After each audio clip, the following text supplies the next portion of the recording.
Okay, this is a quick recording from the Sanyo VM-RZ1. As you can see, I ain't got no picture. I'm facing out of light right now and you can't see anything.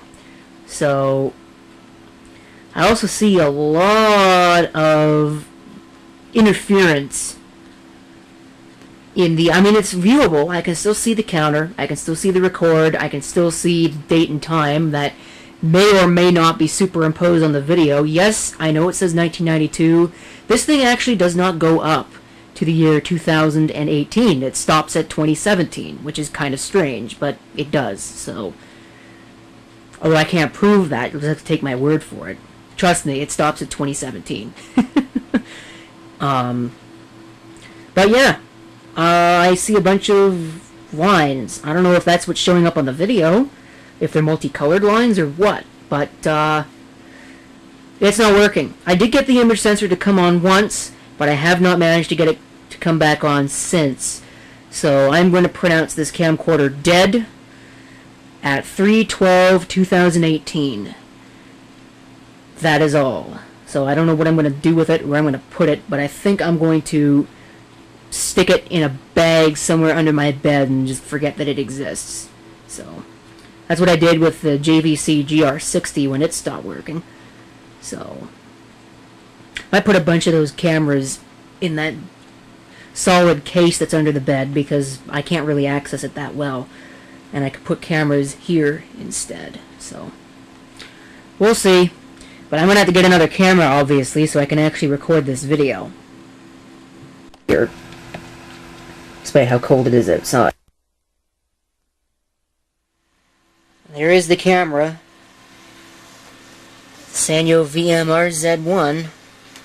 Maybe, if it will focus, you can just make out where the model would be. It certainly says it on the bottom as well. No longer functional. Probably will not use it again in the video. So I guess there's that. Of course, people probably are rejoicing right now because this is the one with the, as you could tell, the horrifically distorted audio. Although I have been replacing the audio when I've been using that camera of late. Anyway, about the actual subject of the video, which is going to be more so a sad commentary than anything else. This is the faster of the two Power Macintosh G4s. This is the one I was going to use in the studio, but will not be, at least not for the purpose that I intended, because the television output does not come on for some reason. I don't really know why. But for those of you who are not in the know, the PowerPC CPU is a RISC architecture, which stands for Reduced Instruction Set. Your typical Intel CPU, in fact I think pretty much all of them except maybe the Itanium, are CISC, C-I-S-C, which I believe stands for either Complex Instruction Set or Complete Instruction Set, one of the two. But needless to say, the instruction architectures between the two, and indeed the entire architecture itself, is so drastically different that optimizing for both is very difficult. So, when Apple abandoned the PowerPC, guess what happened? Everybody abandoned the optimizations. So it can't be that bad, right? I mean, 533 megahertz. A Pentium 3 550 can still adequately maybe watch 240p YouTube video, right? Well, let's see what this thing can do here on YouTube. I have a couple other applications, Audacity and LibreOffice, which are older versions because the PowerPC platform has been abandoned at this point. So let's just pick something. Actually, before I do that, I'm going to turn the volume off, because it is rather late. Let's see what happens on the very JavaScript-infested YouTube.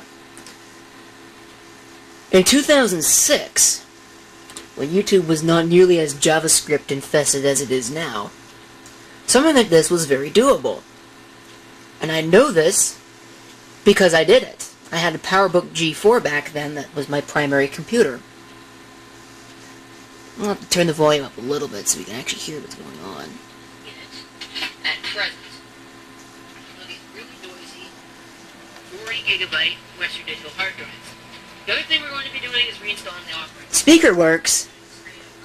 Video does not. Which is a sad commentary, because once again, it's a 360p YouTube video, and you can see it even managed to make the browser crash. Or freeze. There we go. Or I guess not. Oh, wow, okay. Stop playing, please. There we go. Now it stopped playing. Alright. But before all this HTML5 stuff, it worked. Then again, PowerPC was still a relatively supported platform back then. But it doesn't matter. The optimization thing still stands. This is completely unoptimized for this. Of course, you have an option. There is also the QuickTime Enabler package. Let's see if I can actually do this. Probably not with one hand. So, for those of you who want to try and watch YouTube on your PowerPC Macintosh, the QuickTime Enabler package is definitely your best option. But how does it perform on something like this? On a G5, this would make it actually acceptable. What about on this 533 MHz PowerPC G4? I think it's got the AltiVec engine on it, but who knows? So let's go ahead and open it up in QuickTime.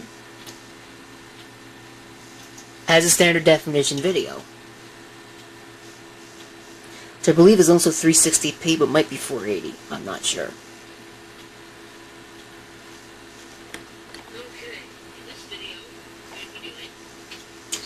Not much better.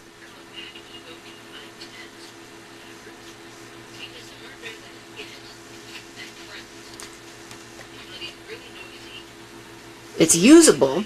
Well, okay, maybe not. But so, once again, we come to our sad commentary about all of this. A Pentium 3 500 MHz machine can watch YouTube videos. Not very well, but again, it will actually do it better than this. So, it's kind of just a really sad state of affairs for these PowerPC-based Macintoshes. Even the G5s have been left in the dust, because there's no modern software support, and stuff like this is the result. HTML5 is not optimized for the PowerPC architecture. JavaScript is not optimized for the PowerPC architecture. I mean, you could block all of it, but that's sort of getting around the problem as opposed to fixing it. So, which leads you to, what do you do with one of these things if you can't really browse the modern web? Well, you can still use it for things like creating audio. You have the Audacity package. It's not the most recent Audacity, but it works. You can use iTunes. You can make, documents with it. LibreOffice there are versions that are available that will still run on something like this, and LibreOffice doesn't need a lot of resources anyways. So, there are your options. It's not a web browsing machine anymore. I just thought I'd point that out and show what this thing is capable of on the modern web, which is to say not very much. But I mean, we can go to another website. There's always other websites out there. Let's go to something that's significantly less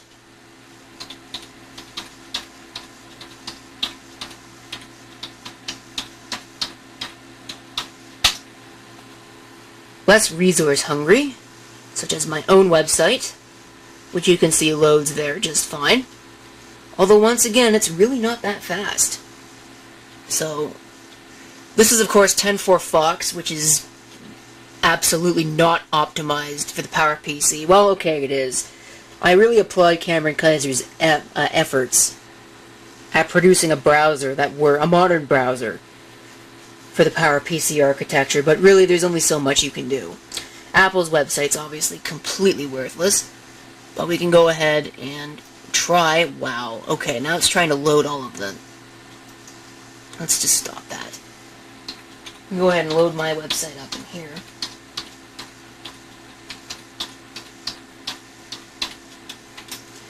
You need to watch it load.